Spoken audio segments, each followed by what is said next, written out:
আগামী 25শে মার্চ বাংলার 11ই চৈত্র সোমবার চন্দ্রগ্রহণ।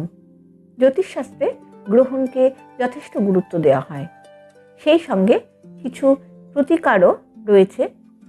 এই নিয়মগুলি পালন করলে গ্রহ নক্ষত্র আপনার অনুকূলে থাকবে এবং জীবনে সুখ শান্তি ও সমৃদ্ধি আসবে।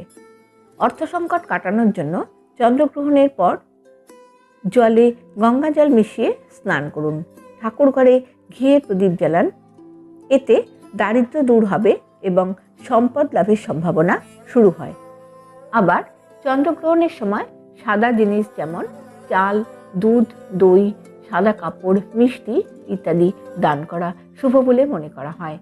ব্যবসা যদি ঠিকঠাক না চলে তাহলে চন্দ্রগ্রহণের দিন ব্যবসাস্থলে অবস্থিত পুজোর জায়গায় দেবী লক্ষ্মীর কাছে গোমতী চক্র রাখুন।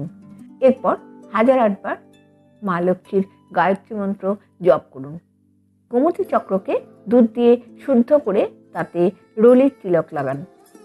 পুজোর পর সেটি হলুদ কাপড়ে বেঁধে ব্যবসার জায়গায় রেখে দিন। আটকে থাকা কাজ সম্পন্ন করার জন্য চন্দ্রগ্রহণের দিন একটি তালা কিনুন এবং গ্রহণের সময় সেটি সামনে রাখুন। পরের দিন সকালে তালাটি একটি মন্দিরে দান করুন।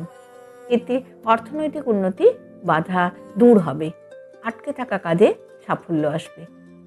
বেকাররা পছন্দের চাকরি পাচ্ছেন না এমন ব্যক্তিরা যদি চাকরি পেতে চান তবে চন্দ্রগ্রহণের দিন মিষ্টি ভাত কাককে খাওয়ান, পিঁপড়েকে ময়দা ও চিনি খাওয়ান।